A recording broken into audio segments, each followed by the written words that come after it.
Hey, what's up guys? Today I'll show you a gothic psychological horror film, The Lighthouse. Spoiler ahead, watch out and take care. A little boat arrives at an isolated island in New England in gloomy weather. Two sailors get off the boat and go to a shed, where they are going to live for the next month during lighthouse watching. The two do not talk much. The sailor Winslow discovers a small mermaid sculpture and keeps it in his pocket. As the longtime lighthouse keeper, the old man Thomas toasts Winslow at the dinner. But Winslow does not accept the welcome toast because drinking is against the working regulations. To end the awkwardness with the only companion here, Winslow drinks a cup of water instead of alcohol. As the water runs down his throat, Winslow tastes a stinking smell like rotten fish. Thomas laughs out loud and assigns the job of cistern checking to Winslow. He also gives Winslow all dirty and hard jobs to do. Winslow responds with a hateful stare and suggests they should take turns to guard the lightroom. At the top of the lighthouse, Thomas rejects the proposal immediately and claims that only he enjoys the authority to watch the lightroom. At night, Winslow dreams about seeing a mermaid in the sea and wakes up in the morning. After assigning Winslow more jobs to do, Thomas goes back to sleep. A seagull stops Winslow's way when he is pushing a cart. Winslow is irritated by the annoying sound made by the seagull, so he beats away the damned bird with a stone. Right then, Winslow notices that Thomas is watching him at the lighthouse. At dinner that night, Winslow asks Thomas what happened to his last partner. Thomas says that his last partner has gone crazy and died. Winslow doubts the answer he received. Thomas warns Winslow to stop hurting seagulls because it will bring bad luck. Seeing Winslow does not give a damn about his advice, Thomas slaps him badly on his face. Winslow stands up and backs off shockingly. Soon Thomas realized he is being so emotional and asks for forgiveness. The next morning, Thomas makes more trouble for Winslow by commanding him to mop the floor. Winslow refuses to do so because the floor is cleaned after he mopped it twice. Thomas becomes indignant, and the two begin to curse each other. Thomas threatens to report Winslow's bad behavior and cut down his payment. Winslow shuts his mouth unwillingly. The two paint the lighthouse the next morning. Suddenly the rope breaks, and Winslow falls to the ground from the air. When Winslow wakes up, he realizes that Thomas doesn't even blink after he falls. Luckily, he's not injured badly, so he walks back to the shed by himself. As he walks in, he happens to see Thomas write something on a logbook. That night, the two start chatting again at supper. After being asked why he wanted to become a lighthouse keeper, Winslow reveals that he was a timberjack who was tired of cutting trees. He comes to work on this remote island for higher payment, with a dream to build a house after he returns hometown. Thomas mocks Winslow's dreamed plan.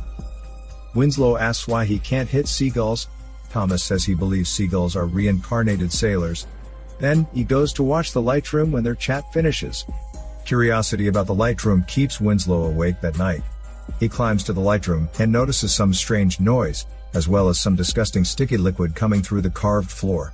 He keeps watching, and is astonished to see octopus tentacles slipping across the floor. The next morning, Winslow goes to check the cistern due to the bloody taste in the water. There he sees a dead seagull in the cistern. While he is thinking about how to get the dead bird out, another one-eyed seagull lands in front of him and starts chirping at him.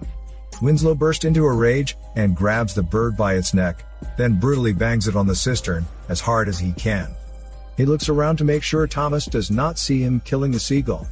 Momentarily, the wind changes directions drastically according to the wind indicator. Thomas notices the change of wind and warns Winslow they must prepare for the coming storm. He also says that a transportation ship will stop by and pick them up to the mainland within 2 days. Knowing this goddamned work is about to finish, Winslow feels energetic temporarily and works extra hard with excitement. The two spend the night getting drunk and eating fresh lobsters to celebrate before their departure.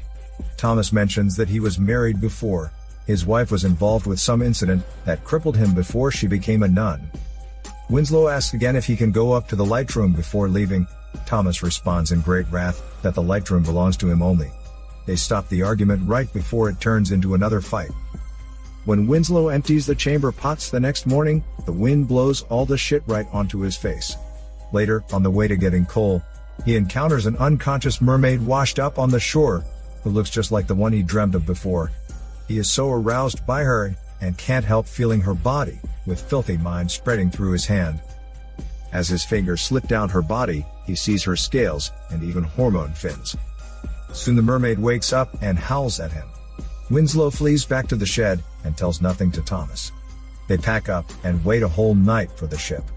However, that ship doesn't show up due to the raging storm. Now the food left won't last the two for long. The pair unearth a crate at the lighthouse's base, which contains bottles of wine. After getting drunk, the two blame each other for not being able to leave the island. Winslow says Thomas's cooking tastes like smelly shit. Feeling deeply offended, Thomas casts Winslow with an evil curse, saying the Aquaman will split Winslow with a trident and toss his body into the sea. Frightened by such a horrible curse, Winslow apologizes and admits that Thomas is a fine cook. One night when Thomas is sleeping, Winslow steals the wrong key, and thus fails to unlock the hatch to the light room. Then he goes to check Thomas's logbook, which is carried by Thomas together with the light room key, even when he sleeps. Thomas wakes up before Winslow tries to stab him, and warns Winslow don't even think about being lazy when he is not watching. Paralyzed by alcohol, Winslow starts to have illusions, such as seeing a cart of water as coal, and finding the one-eyed head of Thomas's previous partner in a lobster trap. He believes Thomas plans this for him. The two drink most of the wine. The strange atmosphere starts to alternate between moments of intimacy and hostility. For 1 second, they almost kiss each other. But the next second, they beat each other. At last, they both are too tired to keep their feet on the ground. Winslow reveals a secret that when he was a timberjack, he purposefully watched his foreman drowning in a river. Because he was always humiliated by his foreman, he refuses to rescue the foreman.